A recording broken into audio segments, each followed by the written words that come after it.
Good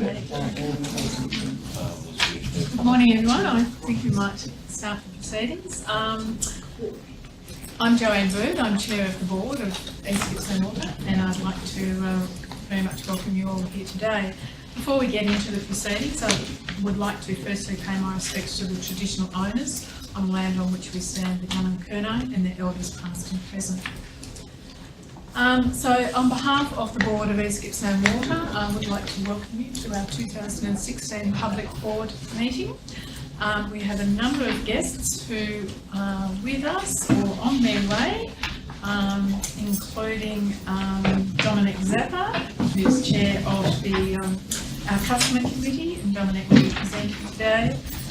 Noel Weston from the Customer Committee, Tricia Harley from the Customer Committee, I don't think she's here yet. Carly McGaskell from East Gippsland Marketing, and Dick Ellis from the Gippsland Coastal Board. I don't think they're here yet, but hopefully on their way. And Peter Robinson from MWH. Yes, I saw Peter walking in. I'd also like to just quickly introduce to you all of our board directors, some of whom are new from last year. So if the directors wouldn't mind just quickly standing up and just introducing yourself, that would be great. Michelle, would you mind starting? Michelle Bassett, I'm on the board, Deputy Chair and Chair of the Audit and Risk Committee. Hale Horton, Board Member. Cherise Tierney, Board Member. Steve Bird, Board Member. Richard, have we come back to you? Richard Elkington, I'm a board member. I'm also, as an engineer, I chair the technical committee. Sorry, Operations, Infrastructure and Environment Committee. Just changed it. Not necessarily in that order, Richard. And I'd also like to acknowledge our executive managers and staff of East Gippsland Water who are with us today. Oh, Angela. That's all right, Joanne. You went in the row. Sorry, That's all right. That's why I sat in the second row. Upset the order. Look, these public meetings provide the opportunity for East Gippsland Water to present information to the community, to our local community, about the corporation's plans, its priorities and its challenges for the forthcoming year. We are, I think, at the present time operating in some very interesting times as we strive to deliver high quality water and wastewater services, but also to deliver against the expectations of government. Some of that information will come to light through the presentations today, but some of the key issues that we're really focusing on are our levels of customer engagement, efficiency and affordability of water services and wastewater services, the price submission that we're starting to develop for 2018, climate change initiatives, and the government's soon to be released water plan for Victoria. So the public meeting also provides a really good opportunities for members of our community to meet with the board and the executive managers and to ask any questions in relation to the work that we are currently doing and our priorities. There are some copies of the agenda floating around, so I hope that you've managed to get one. The presentations, firstly, Bruce, our Managing Director, is going to highlight the corporation's plans for 2016-17 as we move towards the 2018 price submission. Dominic, from as I said before, Chair of the Customer Committee, he's been having, the committee's had really an integral role in helping us as we prepare and deliver for the price submission, and he'll speak about the work that they've been doing. And then Frank, Executive Manager Operations, will talk about some of the operational developments over the last 12 months. So once again, a very warm welcome, and we do hope that you'll enjoy the information that we present to you today. Bruce, you're up first. Thanks, Joanne. So thank you. Look, it's really great to see the interest today in the public meeting. I will take the opportunity. I always try and do a bit of a sell job on East Gippsland Water in the first few slides, and there will be some people that have probably seen some of these slides before. And I apologise for that, but I'll try and twist in a slightly different flavour. Just to start off, there's a map of our region. It covers about 20,000 square kilometres. We have service about 16 towns for water, 11 systems for wastewater, and they're all individual. We're doing quite a lot of community engagement at the moment. What that's telling us is, yes, there's some common issues, but there's some unique issues for each town that we will need to address in the current planning period. I will say we were constituted back in 1994, so we turned a grand old age of 21 in January this year. Had a small celebration in-house to see that milestone through. I mentioned the 20,000 square kilometres. I will highlight, and I do it every year, we not only provide potable water services to our towns, but we also provide sewage services to our towns. We did a survey a few years ago that told us that there was about 30-something% of our customers thought that either council provided the sewage services or they didn't know. So I always push that point. Opportunity. Which way, Joe? Technology. There we go. Yeah, so I think I mentioned the 20,000 square kilometres. That's the third time I've said it. We service about 26,000 water customer connections. So in population terms, that's probably somewhere around 35,000 people in our permanent population. That obviously rises during the holiday periods. 7 separate water supply systems and 11 separate sewage systems across the district. But that's servicing quite a number of towns. So in terms of water supply, we service 16 towns. We do that with the geographic spread that we got. That's quite a challenge for the business. In terms of the customer experience that we're trying to deliver, when a customer has an issue, we need to respond to that within a reasonable time frame. And to do that, we've established 4 depots throughout the region. So that means that the travel distances of our staff are not that high, and it does provide that local face within the communities. I'm not going to go through too much of these stats here. I'll just let you read them. I think probably one of the defining features of all of the water corporations in Victoria is that we're a very asset-heavy organisation. There's a lot of assets that we have in the ground that we need to be able to harvest water, treat water, deliver it to the main storages at the towns, and then deliver it to our customers. So we're talking a lot of pipes, a lot of pump stations, treatment plants, water storages, and the same on the wastewater side. We're talking a lot of pipes, a lot of pump stations and a lot of treatment systems, and then farms in which we recycle the water. So I've provided this is not the written down replacement value, this is an estimate of the actual replacement value of the assets. So we're talking somewhere around $0.7 billion worth of assets, and it takes quite a lot to operate and maintain that, but also to plan for their replacement periodically. So that's just a bit of a background on East Gippsland Water. One of the main priorities for the board and one of its focus areas is to undertake strategy development, and they do that throughout the entire year. The board this year has formed a strategy subcommittee, and that committee since May this year has been meeting monthly to work on strategic issues and strategic plans for the business. One thing that we always do is we have a workshop in November each year, and we plan for the coming financial year. So back in November 2015, we had a 2-day workshop with the board, and from that and a series of subsequent meetings, we developed the corporate plan for 2016-17. And we identified some key challenges through that process. I have noted it there. So coming up in 2018, every 5 years we have an economic regulator who sets the price that East Gippsland Water can charge for its services for the community.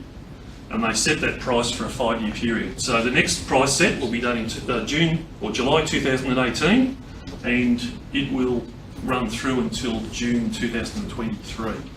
Now that's an economic, the Central Services Commission is an independent arm of government. The commissioner is appointed by the government, and the commissioner pretty much can't be terminated. The commissioner is completely independent and makes those independent decisions.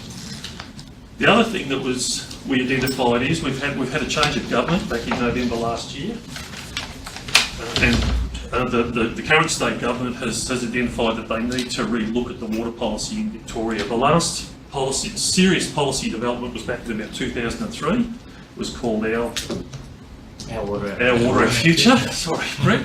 we've now been talking about Water for Victoria here for so long. We're now starting to forget the other policy. So that's still a work in progress, and we don't expect to see that final document until about November this year. But we've been heavily involved in the workshops that the government has been running to try and get a feel for where the policy direction is going. And we tried to factor that into the development of the corporate plan this year so that we could get an early start on implementing that policy for the government. Some of the features out of that are obviously affordable services and how do we achieve those affordable services. The strategies that we've adopted is through innovation and efficiency. We could also look at innovation for changes in customer service levels, but the board has set a priority to try and keep a lid on costs. Supporting regional development and job creation. So we employ about 95 people ourselves within the business.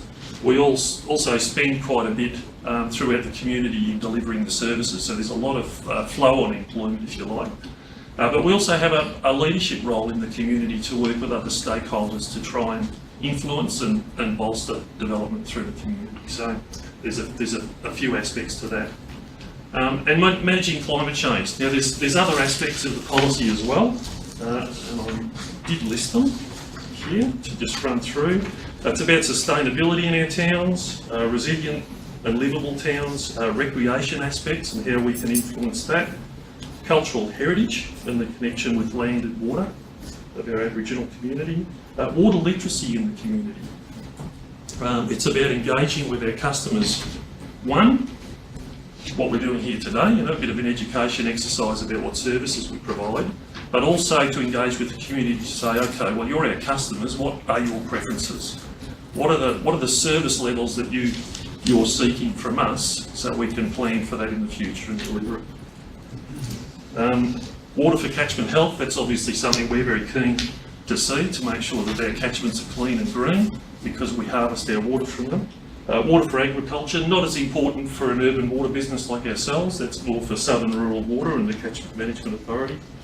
And then the water entitlement framework as well.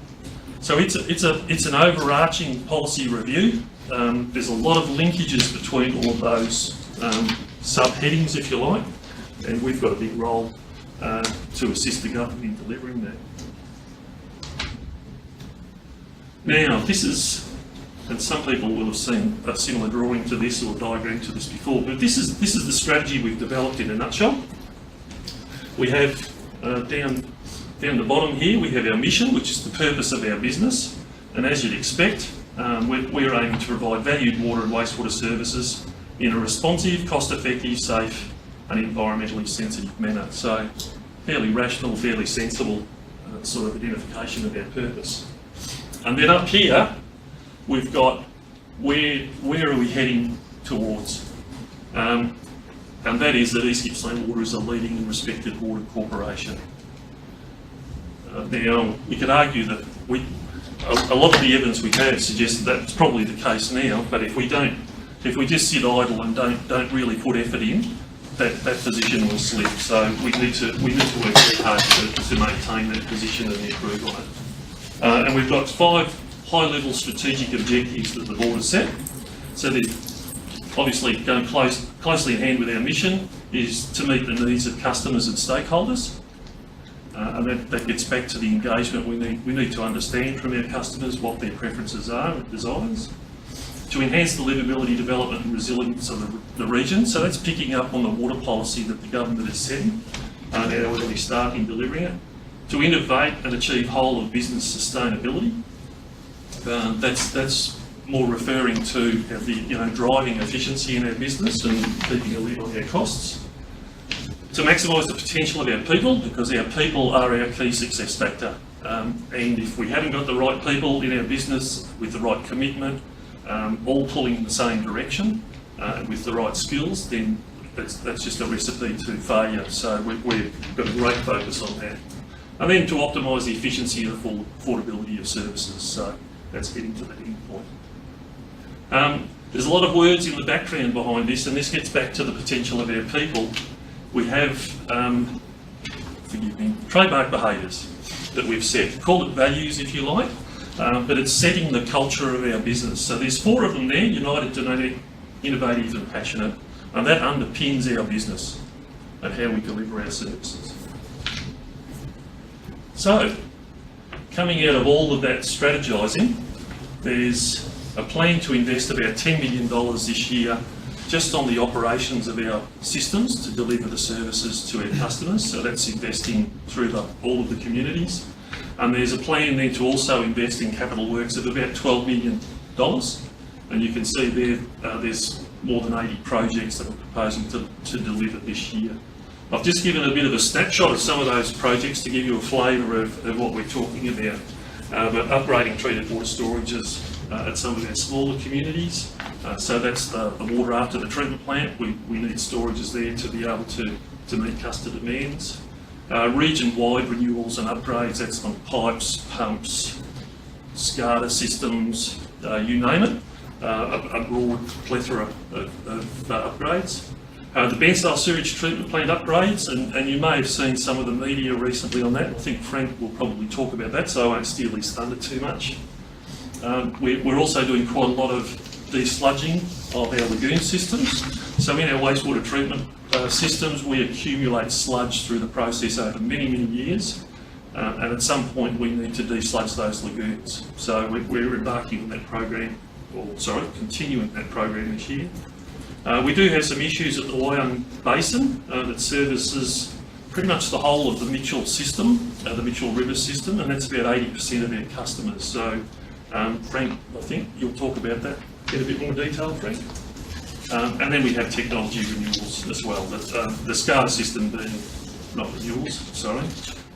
There's new works there as well in the SCADA system, which is the system that allows us to monitor all of our treatment plants in real time in remote locations and to be able to make changes to those treatment plants while they're in operation. The boring bit of the, except for accountants, I guess, if there's any accountants in the room, this is our financial forecast. Now we are a not-for-profit company. So, sorry, I've hit the wrong button. We are a not-for-profit. So you can see there our operating profit out of spending $33 million and having $700 million worth of assets. We're looking at an operating profit this year of $50,000. Now that reflects that we're really providing an essential social service. We're not here to be necessarily making huge profits, but we do need to be financially sustainable. And the government would like to see that number as a healthier number than it is, but it's obviously we're focusing on a positive. We do have a total profit down here. That reflects more non-cash gifted items that we get. So when developers build subdivisions, they have to build the water mains and the pump stations that go with that, and they gift those assets to us. So they come into our balance sheet as a value, but it's not a cash value. So in terms of cash profit, that's the number that we're interested in. Our borrowings is quite healthy. If you think we've got $700 million worth of assets, we're looking at a forecast of $15 million in borrowings this year. So that does place our business in a fairly resilient position. If we had a shock, we're in a position to be able to deal with that shock if it arises. Here's probably the pointy end for customers. And I'll just try and explain this table. But up the top here, for an owner-occupier, so that's a residential house, person who owns their house and lives in it. Last year, the average customer using about 145,000 litres of water per annum would have expected to pay about $1,150 for both water and sewerage services, and it's about 50% split across those two services. So about $575 for sewerage and $575 for water. This year there's been an increase of 1.8%, so that's the bill that customers can expect this year if they're using that average of 145,000 litres. For a tenant, the rise is actually slightly higher. The reason for that is that we're transitioning our tariff model so that people are paying more for the water that they use but less for their service charge over time. And there's a distortion that occurs in that tenants who don't pay the service charge, the owner of the property pays that charge, are seeing a disproportionate increase in their bill. Now, their bill's substantially lower than an owner-occupier, you can see there. The owner pays for the sewage component of the charge, but that is a 3.43% hit, if you like. And for some of our tenants, some of them are in hardship, so that can be a big issue for them. There is a saving grace to that though, and I'll just point down here, these numbers don't include the $28 rebate that we've been paying for the last 3 years, and we'll continue to pay at least till next year until we do the price set with the economic regulator. So while the tenants are seeing an increase of about $8, they're getting a $28 rebate, and that's offsetting that cost for them. Non-residential customers, so that's going from Paddy's, Vegco, through to all of our shops, accommodation customers. On average, they're paying these sorts of charges here, but obviously there's some fairly big players in that market who are bumping up that average. So this is my last slide, but in terms of the price submission that's coming up in 2018, I mentioned the current price period finishes on 30th June 2018. We've got that 5-year reset. We're going through this year the process of resetting all of our strategies. So the board has got a significant workload as we bring those strategies forward to consider them and make decisions about, okay, exactly what initiatives we're going to plan for in the coming 5 years. To be able to inform those strategies, we've got a huge task in terms of broadly engaging with our customers to find out what their preferences are. Not only to do that, but to also what is their willingness to pay, because we can't provide a lot of these services free of charge. We need to recover the costs for that. But that's a decision our customers will feed into. And there's a whole range of things that we'll talk about. Service levels clearly being the key one, and the customer experience that our customers are looking for. Tariff structures might be something we need to consider reviewing again. We'll go through that process. And obviously all of the discretionary aspects of the government water policy. So the government sets a lot of mandatory requirements for us, but there's also some discretionary things where we need to go out to the community, and we'll feed back to the government, this is what our community wants. So I won't go any further than that, except to perhaps give Dominic a lead in. We've been working through that engagement program for well over a year now, I think. And Dominic's going to talk a little bit about that this morning. And we might leave questions to the end, if that's okay.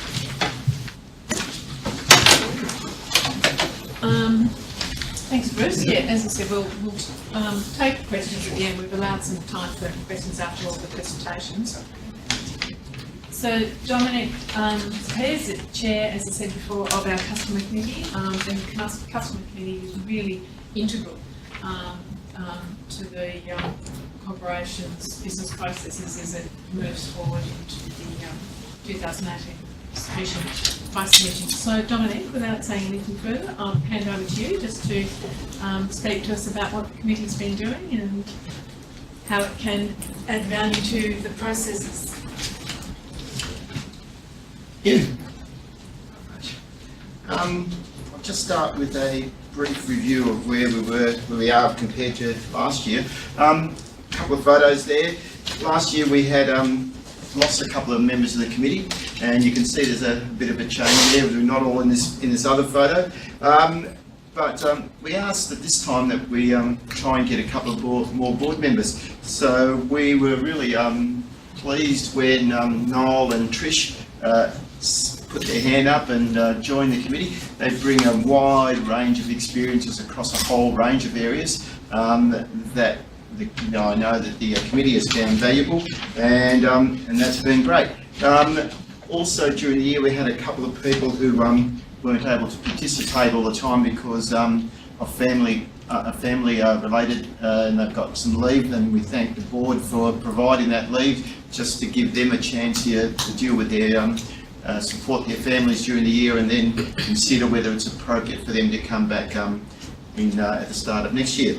That opens up that there are a couple of places on the in February, I think, when it all comes around again for other members of the community to be involved. And it would be great, as I said, we've had Noel and Trish join us this year. It would be great if other members of the community were interested to look at when those roles are advertised and consider coming and participating. You do get an opportunity to see a lot of things firsthand, and there's a great deal of information. And again, we've had the support of all of the operational people to help us with get an understanding. In particular this year, as well as having all the regular ones, Rob Carlesso, who's still on holidays, I believe, yeah? Yes. Avoided this, hasn't he? Who's in charge of most of the stuff related to the price submission. He's been invaluable in supporting the committee in getting an understanding and working with that. Melissa, who was farewelled at the end of last year, has been replaced with James and Joanne, and they're their first point of contact, and we really appreciate their contribution and the way that they've supported the committee as well.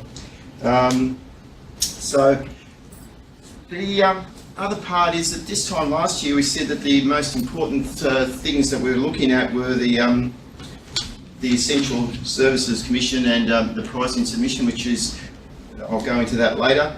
We also talked that we were going to have a visit from Chris Vincent, from the who'd been Public Affairs Manager with British Gas, and that was a really valuable experience to get the idea of how that sort of consultation occurred over there in London, and how we could use that information to inform how we went about our process. And that was as good as we had hoped for, and was really valuable. So thanks for whoever organised that. And the third one was to keep a focus on and remind the board that our ordinary customers need things in plain English, and we had some support with that, which is great, but we just need to keep it at the forefront and don't forget it. All right. Where do we point, Bruce? The bottom, it's the bottom arrow. Bottom arrow? Yeah. Really? It's been counted, sure. Well, up meant you go forward and back down. The top one is the laser. Okay, yeah, I've got that one. All right. The pricing submission focus for 2016. While the Customer Committee has done a number of other things that we've been involved in on an ongoing basis, the pricing submission is has been the most important one. And as Bruce pointed out, there are three stages to that. Stage 1 and 2 have been completed, and stage 3 we're going to go into. Stage 1 was really about the planning. And to enable us to do that, rather than meeting once every 2 or 3 months, we pretty much had a meeting in February, March, April, and then we missed May and had, we had one in May as well. So pretty much every month to get our heads around it and to support the community and to support the users. So started with the getting familiar with the timelines, and there's quite a bit of work involved with that. The expectations, and Bruce has talked a bit about the government expectations and how that fits in, and the time frame to meet those expectations. The IAP2, which was really pleasing for someone on the customer committee to have someone like Trish there who's actually used that sort of framework before, which is an International Association of Public Participation. That's what the AAP is, and it involves the structures that you need to have in place to have effective public participation. And there's a whole range of aspects to that, and it was really good to get our heads around that and how we might actually do that. And it's interesting that the fact that this board has a customer committee, it actually puts it on a higher level of that customer participation, because you've got people being involved from the ground up, not just being told this is what we're going to do. So that's a really good thing in terms of that. And then after our first meeting, we were left with some homework, which as a teacher, it's always good to have some homework that you have to work in between meetings so you don't come unprepared for the next one. I think I've got a slightly different picture to you, Bruce, which is good.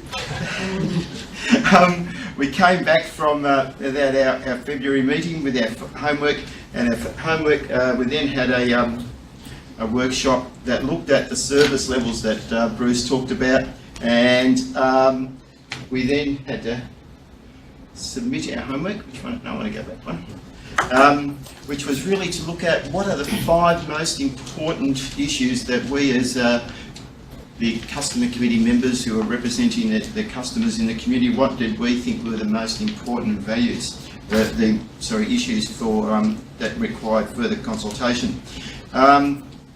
We spent a bit of time workshopping that and collecting the data and produced this sort of result, which was that we had 25 different issues, which is not bad for about 5, how many were there? About 5 or 6, wasn't it? So that's quite comprehensive. And they were then aggregated across 7 areas. And you'll see that some of those correspond with what Bruce was describing previously. So that's a good thing that the customers and the operational people are on the same page. Sorry, right? The next part of that was to, so we felt pretty good about having those sort of issues. It was then pointed out by Rob that how water corporations are held in the public esteem, which was a bit deflating. According to the National Customer Perception Survey, water corporations are rated 3rd bottom for value for money and trust. So I think maybe the board's got a bit of work to do to address that. We then had a look at this sort of process, which was from James Garriock, who was with the INSIC organisation, who'd been taken on board to support this pricing submission process, and Annie Belitha was the other lady who was working with us, and she worked with us in the first instance, and then we had this sort of workshop from James to help us understand what the process would look like.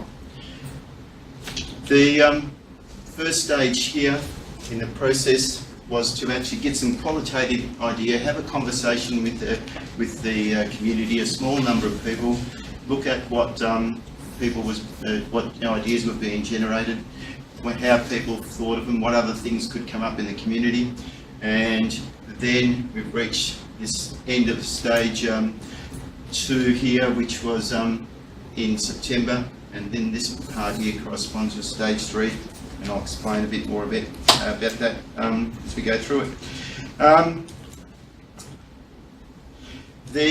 When we had this workshop, we then took together the issues that have been identified by the customer committee and those also identified by the staff, and that resulted in 51 issues across both of those groups, and they were put together into 7 themes.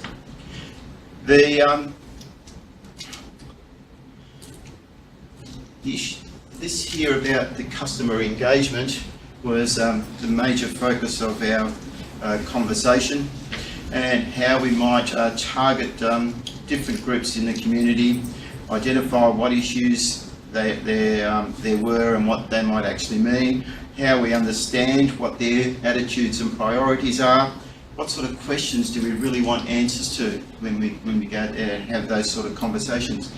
And I think it was quite a long discussion about what those community forums would look like, and essentially we decided that they should be a conversation. So while you have them directed, it's an opportunity for people to talk rather than answer questions.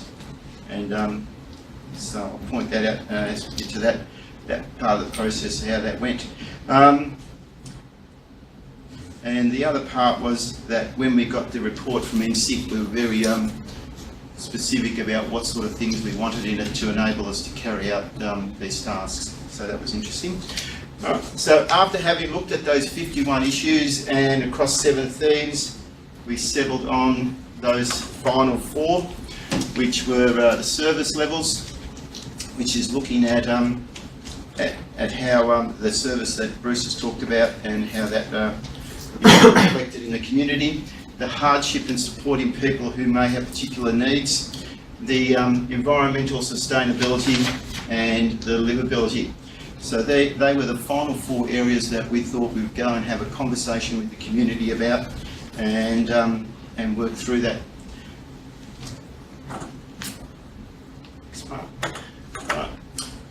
While InSync went away and developed some work on those and the specifics of the questions, we had followed that up with a meeting to say, if we are going to talk to the community, we need some facts and figures about what the clientele of the East Gippsland Water is and what the breakdown is, the demographics, the types and water use. Bruce had some data there on the screen that showed what broadly what those are, but to get a more representative group, we needed a bit more of a breakdown on that, and it was really good to work through that and get a better understanding of the clientele and how they may be represented.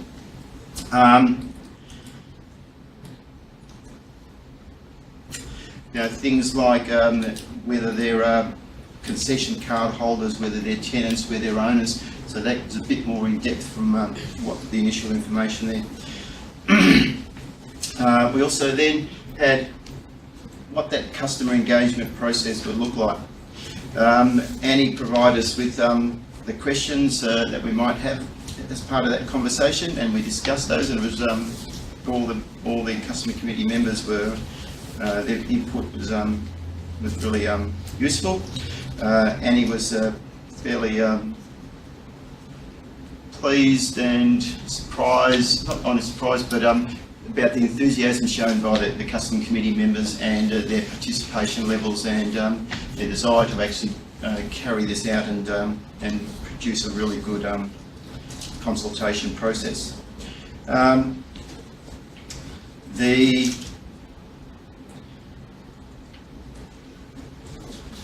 that was that part. At that meeting there, we decided that we try and fit in about 30 different customer meetings. They may be from a particular breakdown of all sorts of groups in the community, whether it was the Indigenous people, the members through the co-op here or in Orbost or in other places, whether it was sporting groups across a whole range of areas, whether it was some of the tenants groups or some of the other groups. We had a fairly significant breadth of conversations that we were going to target, and given that that was going to involve both the customer committee members who had all volunteered to be part of that conversation process to attend those meetings, and also the InSync personnel, and there were going to be a whole range of different people carrying them out. It was important to have some sort of process and some sort of structure to enable the consistency and of conversations, and also to collate and look at the responses cohesively, because you can't have 10 different people doing things and not having some sort of parameters to judge it by. It was excellent again that the operations people from the East Gippsland Water were able to be part of that, to both talk about some of the technical things as they came up in those conversations, and also talk about some of the provide some of the support to collate the material. So we then proceeded with that customer engagement, and that was stage 2. We didn't quite get to 30 conversations. I think we ended up with 24 with 63 different participants, which was a fair breadth and representation. I had the opportunity to go to 3, I think, or 4 with a variety of different personnel, and my personal opinion, and I think also representative of the other customer committee, that was really useful, really successful. Engaging with the customers, the customers were really pleased, surprised, enthusiastic about the opportunity to speak about their views of water and wastewater and how that might impact. Joanne came a couple with me, but it took a while for them to actually get their head around you actually asking me what I think, and you don't have an agenda that you're trying to do other than trying to get this information. And once that was clear and people felt comfortable, we were getting a whole lot of valuable information. And they do think about, the general customer does think about those things and how it actually relates to them on a daily basis, and not only about themselves but also how it impacts on other users around them. If you do things, they did have that level of understanding and the impact of that, and it was really enlightening to actually to be part of that. And I know that the people we spoke with really valued it.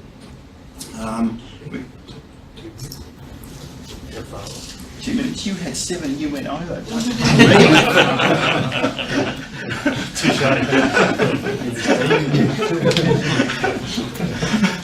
I was watching the clock, I didn't. All right. So I'll do the short version. It's not. See, I'm on the last page. That's good. Okay. Lost my train of thought now. Sorry. Oh yeah, it was. It's very related to what Bruce just said then. Most of the meetings were only scheduled for a short amount of time, about a half an hour, but often I know at least 2 of the ones I went to, once people got really into it and worked up, they went probably twice as long, Bruce. Yeah. And that was, once they understood that it was genuine, you weren't just going through the motions, they were really appreciated it, and it was great.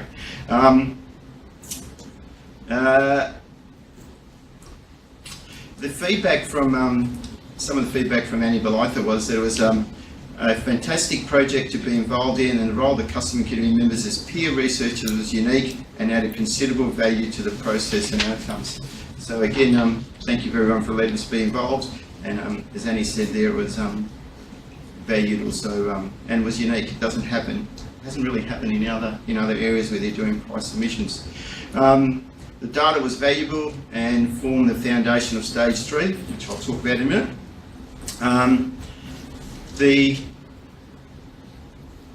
The interesting part, I think, was that the service levels, pretty much across the board, people didn't want to change their service levels. They said, even if they were offered the opportunity to pay less, they said, no, we really value the service levels that this corporation offers, and it's not something that we want you to mess around with. Even if you could reduce the cost, we don't want that to happen. And that was service levels, everything from across the board, to ringing up and having an inquiry, to having to deal with an issue that may happen in one of the pieces of infrastructure around the place. That came across really strongly. The other 3 areas, which were the hardship, livability and sustainability, there were a range of issues there, and they're probably 3 of the ones that need to be explored more thoroughly with the stage 3 and how that might look. And inform the pricing submission. We also had Andrew Harrison from to make a presentation to us related to the government directions with the integrated water management and the urban water strategy. Bruce mentioned also the planning for climate change, and it was very interesting to see the modelling up to 20, 30, 40 years out in terms under a variety of climate change scenarios and how that might impact. So that was really something that we really appreciated and we thought was really in depth in terms of the future directions. And then there was also the livability, which the government is having a focus on, and Bruce also mentioned the values regarding to Aboriginal and their connection with the land and how that might inform future planning. So those things there that we collected from phase 2 and the information presented by Andrew, then we allowed us to go into stage 3, which was in August.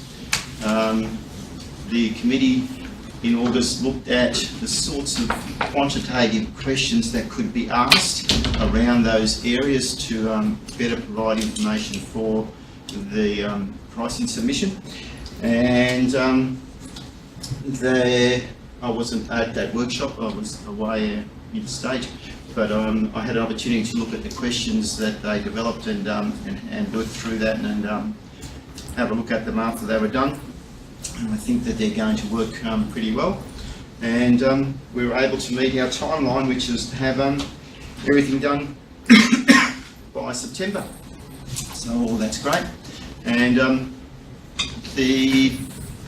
that will go into that stage 3. And there's a whole range of options there. I talked to Ronan briefly before this in terms of the areas that we might, how we might capture a greater percentage of the population to have input into that. So that's about it. So the future, we're still looking at the pricing submission. We're still going to remind the board about the things to go in plain English. And so thank you very much. Thank you to the committee members for their continued work and support.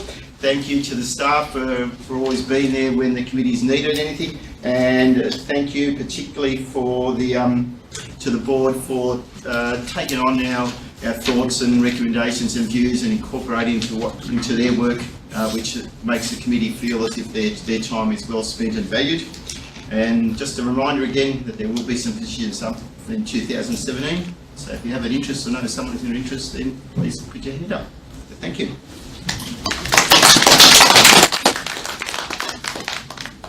Thanks, Dominic. The work that the committee does is incredibly valuable to East Gippsland Water, and I think we really need to acknowledge the commitment of the committee that they all do that work on a voluntary basis, and but there is a high sense of passion and goodwill about the work that they do. So thank you very much, Dominic. If you could take that back to everybody in the committee. So it takes us to our last presentation, which is from Frank McShane, who's Executive Manager from Operations. So Frank's going to talk to us about out and about with the operations team. So thank you, Frank. Thanks, Jo. This is mine, but I never, even though I'm an engineer, like Richard, I never know how it works. But I'm a Scottish engineer, so I'll be speaking in Scottish as usual. I can't change my accent at all. But one thing I'll not be talking to you is in engineering. So let's go. So I'm going to talk a little bit about what we've done in the past year in operations. When I say the operational side of the business, that's the sharp end of the business. That's the production lines that provides the service direct to our customers. But we can't do it alone. We're very ably supported by the other staff in the office, customer services, finance, HR, IT, and also strategically by the board and the customer committee. So it's all one big team. So this is a little bit about what we've done in the past year, what we're doing, and what we're going to do. And this here is the Bar Young storage. Bruce touched on that earlier. This is a major storage for treated water in the Mitchell system.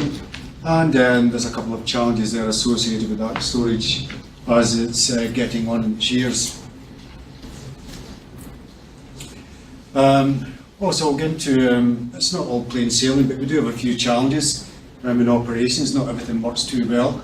So there'll be a little bit on the day-to-day business and some of the challenges we face, and this is one that we all know. In East Gippsland we get floods, and as the summer comes we get fires. There seems to be an ever-increasing amount of power outages.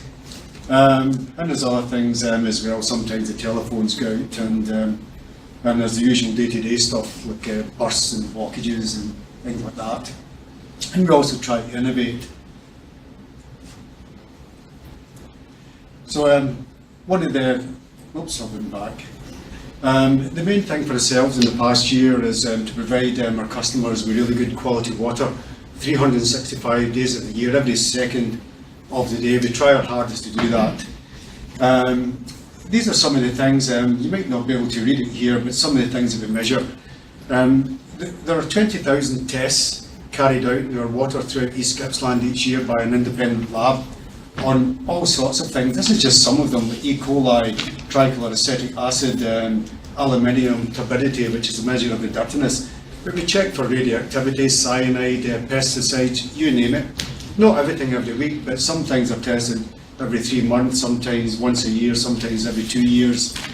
But as you can see here, we have been compliant, and we're very proud of that over the past few years, compliant with Australian Drinking Water Guidelines and the World Health Organisation guidelines for drinking water supplies.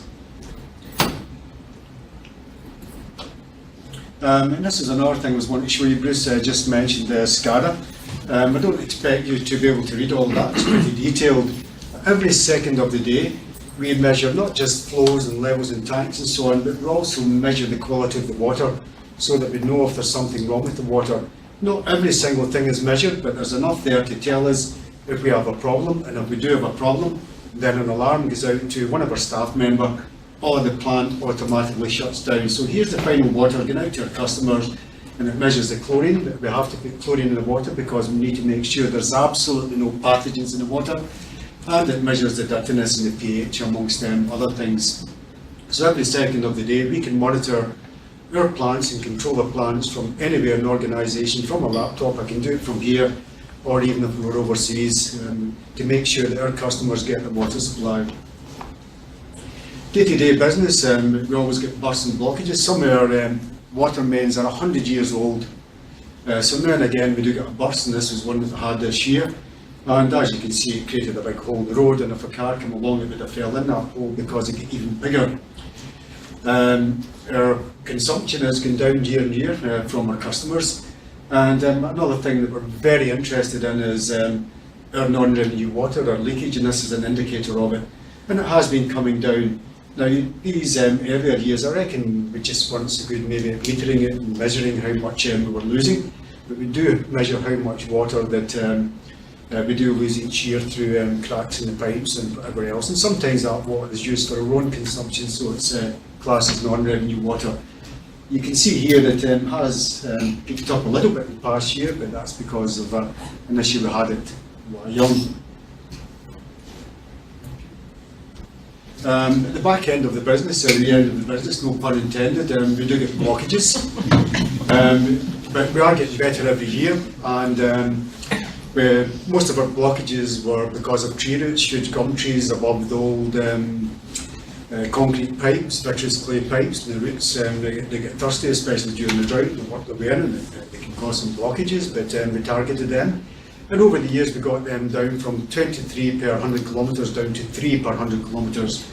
But one of the things that is emerging is, you probably all know, wipes. People throw wipes down the toilet, and no matter what they say, they don't disintegrate very easily, and they get into our pumps and they block our pumps.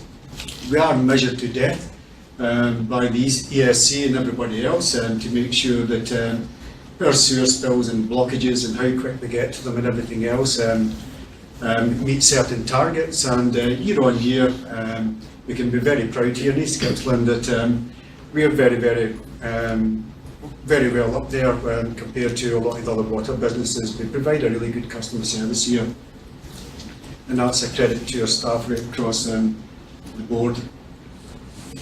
Noticed I was on holidays last week, Frank, and I went to buy some wipes out of a supermarket, and there's some wipes that claim to be sewerage system friendly.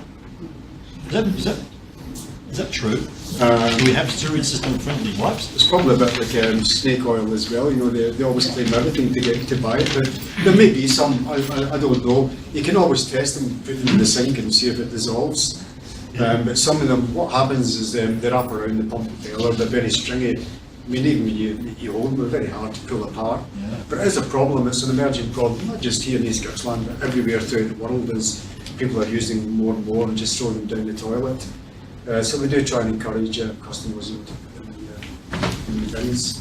But it's an emerging problem that we have.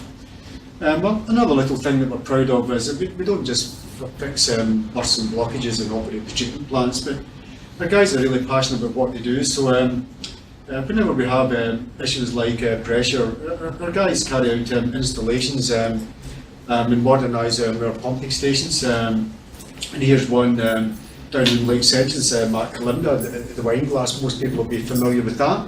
But you can see the houses have encroached right up next to it, so we end up with pressure complaints and flow complaints from the customers because they move round about where we have our assets. So regardless of whether it's the airport syndrome, where people move to the airport and then they complain about the noise, we still have to do what we can for our customers. So to reduce the complaints, we've replaced this by modern pumps and drives. The pumps that were in here were 30-year-old. They weren't very energy efficient, a bit like 30-year-old cars, not so fuel efficient as nowadays. And we've improved the level of service to our customers here in Cullinan. But we've also done the same in New Marilla this past year, and in previous years several places around Bairnsdale. And our operational people carry out these installations, and we use our local contractors as much as we can to do the electrical work and so on. Keep going back all the time. The other thing about maintaining the service is power outages. So we have been installing a lot more standby generators, and we've had towns like Orbost and Malakuta get power for about 5 days, but they turn on the tap and water's still there, they pull the plug and it disappears. And that's because we have some standby generators very well located in key places. And also when the power goes out, like last week, the whole of Gippsland was out, our staff start mobilising mobile generators and move them around strategically to sewer pumping stations and water pumping stations and so on to make sure our customers have 24 hours service. Our staff are also on standby, so if something goes wrong, the plant might dial them out or a customer may call. We have a call centre so our customers can speak to a person and not just a recorded message, because we want the guys at the sharp end to be fixing the problem and not necessarily standing answering the phone. And of course we have the SCADA system. So this was a generator at Killam, and we'll put in a few over the years. Keep doing that. Another project we're very proud of is many of you will know, our old digester that was treating sewage sludge over many years from the 1980s. We have refurbished it, we've carried out that work in-house with the use of local contractors to do piping and electrical work. And we have this big bubble thing here, it's full of methane gas. So we're converting our sewage sludge into methane gas. It's in here, you can see it flaring off. We don't flare off all the time, but we do have an emergency relief. You can see the methane gas here in the darkness. And what we do is, instead of getting into the flare stack, we now get into a combined heat and power unit, and at the back end of this is a little generator that generates electricity. So the sewage sludge from Bairnsdale is converted to electricity at the back end of the plant. And also to help run the plant, we've installed some solar, not just here, but also in a number of places as well, and that offsets our electricity bills. And nowadays we've got very short payback periods, so we're making sure we get value for money for our customers. So this is a project that our staff are very, very proud of.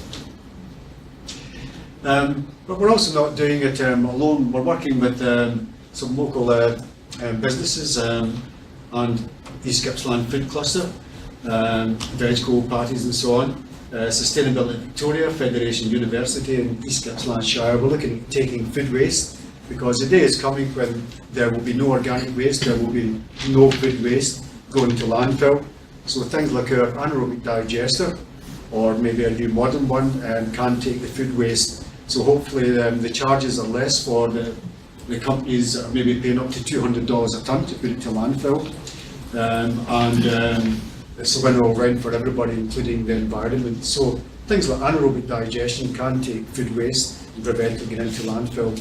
And I guarantee you this, the day will come when everybody will have a food bin in their house, and you'll be scraping the food into a little bin. It'll be going to something like a composting facility or an anaerobic digester. And we are in discussion just now with the Shire about a larger composting facility potentially for here in East Gippsland, to take not just food waste but also the mountains of sawdust that's being produced, and also the mountains of green waste that you maybe see up at the landfill site and other landfill sites. And we do have a little composting facility in Malakuta that's been running over the past couple of years. It's on one of our sites. Now hopefully I can get this to work. This is a major issue we're working on, and it still is, but we'll get there, we'll fix this, and it's infiltration and ingress. Now, the mouse is not working. There we go. There you go. Hopefully you can see this. I've never tried it on the big screen. This is a manhole, and it's a manhole that's just down the street here at the bottom end of the highway, to the left of the TAFE. 3 millimetres of rain, and you can see the volume of water that comes in. This is not from toilets, this is not from sinks or washing machines, it's rainfall coming into our sewer system. We were draining the highway from here down to the bridge. So we found it, we worked with the Shire and we've closed that one off. But this is quite widespread throughout all our systems, and it's something that we're trying to tackle. So rather than building bigger pump stations and bigger treatment plants, bigger pipes to take all this rainfall, we're looking at removing the problem at source. So as soon as it rains, the flow is like this, going into the manholes.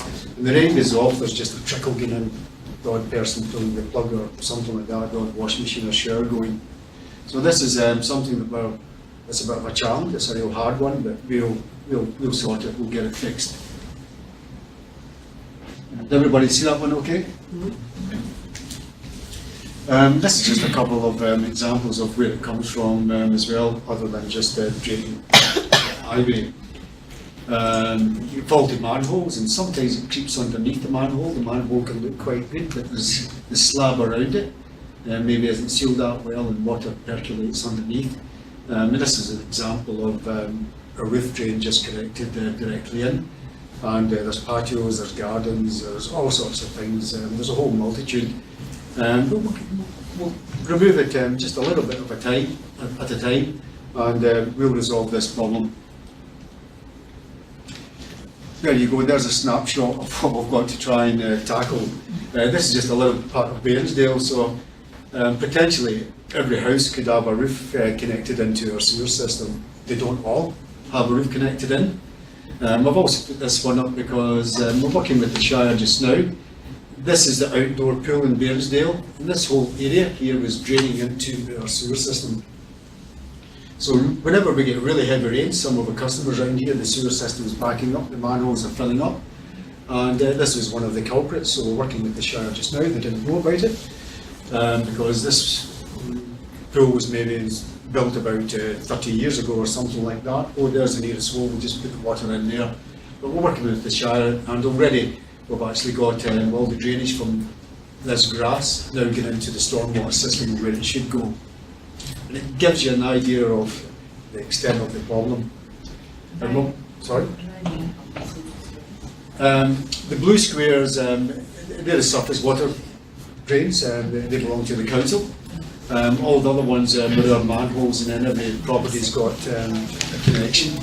So the yellow ones, that's our sewer manholes. So sometimes, the storm system's connected into our system, occasionally deliberately, sometimes inadvertently, and a lot of people just don't know. They see there's the nearest hole, I'll drain my new patio into this hole. So we're working with our customers, and we'll be doing a lot of work, but we still have a lot to do. Bruce mentioned as well, another one of our challenges is the sludge from the wastewater plants. Whilst our digester takes some of that sludge and reduces it, and we get some methane gas and electricity out of it. We do have a lot of lagoons, and over the years the sludge builds up in the lagoons. So we have a little thing up here in Bairnsdale that goes back and forward. You maybe can't see it too well there, and it sucks the sludge from the bottom, and then we store it somewhere and we dry it in the sun. And then you can take that sludge and you can apply it to land as a soil conditioner where it's appropriate to do so. But this sludge may also get into the likes of a composting facility, but it can also cap some of our landfill sites, because a lot of the landfill sites, you may know, are being closed down, so it makes a very good capping material, and DEP have approved it for use as a capping material. So you have your old landfill site, some sewage sludge, a layer of that on top, and then you put some clean fill on top of that, and then you plant trees or whatever else. So it's a beneficial use, and it's covering over contaminated land. So this is a big issue for us. As every water business, every now and again we have to remove the sludge from lagoons and do something with it. But we want to do something beneficial with it. A couple of little initiatives. We've got quite a few that we do. We trial out some technology, fancy CCTV work and things, go down the sewers to look for failures in the sewer system. I really love this photo here. This is one of our staff up the high country, and we built a little trickling filter from an old tank that we had. So this is Omeo.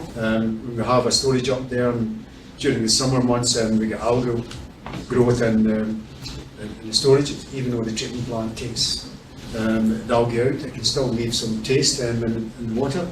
So to pre-treat it, we have this little trickling filter, which is wastewater treatment technology. So you trickle the water down through the stones, and stuff grows in the stones, and it mops up the algae. And this has been quite successful. And you can see here, he's very, very proud of what he's built. But it shows you that our staff are really passionate about trying to make it better. Not everything works. You know, we do try some things. It did work, but this is a trial that we had. We were working with Federation University in the Shire and the food cluster. It's from Singapore, and making fantastic claims that we can treat sewage, sawdust, food waste and so on, and produce a very, very good compost at the back end of it. So we took a trial unit, and we put in different mixes of sawdust, food waste and sewage sludge. It did work. It did produce something that looked absolutely fantastic, but it wasn't really economically viable. When we tested the compost, a lot of the nutrients were removed, so it wasn't really as good as they had claimed. So sometimes, we've got successes, and sometimes we maybe don't have success that we hope for, but you've got to give it a go. So planning for the future, Bruce mentioned some of them. I've mentioned the exact same things. Infiltration ingress and Wyong storage. This here, you might wonder what this is. This is the liner at the bottom of the storage at Wyong, and you can see there's a split. So where we have some folds in storage, the liner material was splitting, so water was going down through underneath the liner, and underneath the liner we have things like aggie drains. We know what aggie drains are like, and that was to tell us that we had a leaking liner. So we started to see the leakage coming out of the storage increasing. So we sent in some remote cameras, little submarine things, and we found that we did indeed have failures in this liner. And we're not alone. Gippsland Water, water businesses throughout Victoria and Australia and throughout the world are indeed having the same problem with this line of material. So as it's getting on in years, it has been failing. So one of the things that we're looking at is, what we're going to do, to provide improved storage and a better storage for the future. We were looking at that anyway, but maybe we have to bring forward some of our plans based on some of the leaks that we have in the bottom of our storage. I keep doing that all the time. Energy management, something that we're working on. We all want to reduce our operating costs. Renewable energy is becoming cheaper and cheaper, and the payback periods are getting quicker. And we've also got drivers on ourselves and a moral obligation to reduce our greenhouse gases emitted to the atmosphere. So in our future planning, we'll be looking at where we can install renewable energy and get a quick payback period. And also operational department is providing support to the next price submission so that we can ensure the reliability of your service into the future. Just a little thing on energy management, greenhouse gas reduction. You can see here we have solar. This is up at our Wood Glen water treatment plant, which is a major water treatment plant that we have. And at certain times of the year, all of the power from the plant will be coming from our solar panels. Not all day and night, obviously just for a few hours during the day when we get the peak sun. And you can see over the years we have been reducing our greenhouse gases and our energy consumption. It has been coming down, even though the number of customers has been increasing. So we have been reducing our permanent greenhouse gas emissions over the years, and we'll do so even more over the coming years. It touched on Dominic mentioned about livability in the community. We do try, we do some things out there in the community, not just supply a water and wastewater service. Our wastewater is, we have 100% most years, more or less every year, beneficial reuse of the wastewater. Here's an example, the Bairnsdale Racecourse, but we also have golf courses from Malakuta down to Lake St. John's. We have third-party users that irrigate with our wastewater. We also help the community in other small ways with our water trailer, water bottles for events.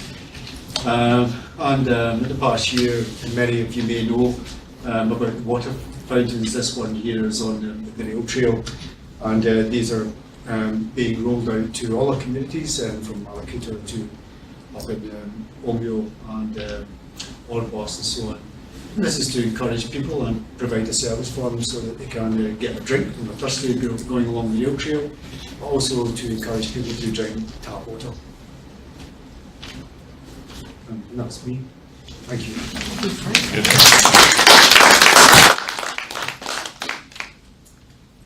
Yeah, thanks, Frank. So I'd like to just open it up now to questions if anybody's got any questions either for Bruce, Dominic or Frank.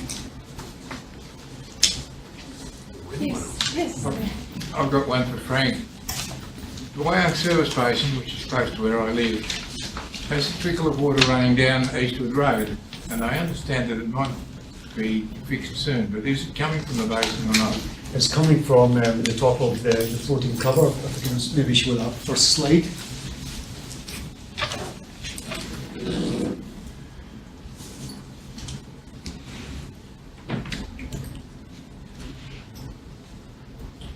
At the top of this cover, any time that it rains, it's collected on the top. So we have pumps, and here's very small pumps, just little sump pumps, and they pump along a pipe, like this one here, and that's running down Now we're going down where you see it just now because we were pumping it down the back, and the people down the back, there was some houses built there in the last couple of years. They were complaining about it going down the easement that we have, and also people were not happy with it being down the other end, so now we're going down the Wairong Road down into the stormwater system.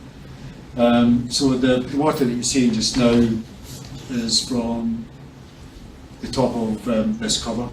It's the rainwater that's been pumped off. We did have the water leaking out from the basin, but we've closed off the valve from that, so that's not leaking out anymore. So the basin was reverted back to what it was before the liner. It has got like a clay lining, as well as the liner that's in there just now, but where the holes are, some water comes through. But what you'll be seeing, I think, is the water, anytime it rains, it comes down, and then it's pumped off from the top. And look, before the storage was built, the water would have been running off somewhere anyway every time it rained. Yeah. But is it causing you an issue, or? No, Just wondering. no, it's running down the road. Yeah. Well, at one stage it was quite a big stream, but then it sort of varies a little bit. And right now, you're struggling to see the trickle, but it's still there, it's still happening. Yeah, yeah. But I'll have a look at it because we don't want to create another issue, but it's a bit of a challenge because this house is built at either side, and the easement we had for many years where we could run water down. Now people it's going through the gardens and so on. So Thanks for your question. Any other questions? Yes, Sebastian. Yes, Leader. Okay. Hi. I know you guys work very closely with the Shire, and I just wondered whether you work in particular on an investment facilitation and looking into the future around the sorts of investment that we want to attract to the region, or growth of existing industries around, because access to water is obviously very important when we're attracting investors. So I might actually cast the D, Right. who has a key role in that. Look, our role with developing the industry is making sure that water supply and sewage services are provided for the needs that developers and perhaps industry might bring and might propose. We constantly have conversations with customers that might be proposing certain investments. We look at encouraging that wherever possible. At the end of the day, those customers need to invest for their purposes, and we'll try and help out as much as we can. But we run a sustainable business. We encourage development, and we need to make sure that the proposals are adequate. Does that answer your question? Yeah, absolutely. I think, and the other thing is probably just more about future planning as well with the Shire, knowing, because the Shire has an investment facilitation team, so just know, areas that might become the next industry site or industry sector. So certainly we do have long-term plans. We have, it's been mentioned, water strategy, but also master plan. We look ahead, and our system is trying to look ahead 20 years, and that's a challenge. But we try and identify, and we work very closely with the council and other agencies to try and anticipate where development might occur and how we might cover those sorts of outcomes. A good example of the future planning you're talking about was the proposal, I think the food cluster probably led the project, that was an export meat processing initiative, which is probably still in the wings somewhere, but hasn't progressed necessarily. But yeah, we would be at the table for that initiative. Thanks for your question. Any other questions? All right, well look, we might bring it to a close. We do hope that you'll stay and join us for some morning tea, which is... There's some morning tea just outside here. There's some fruit and some cake slices. So please join us and chat with us, and if you do have any other questions, we're very happy to join us as well. But once again, thank you very much for coming. It's great to see you, and we do hope that you enjoy the presentation today. Thank you.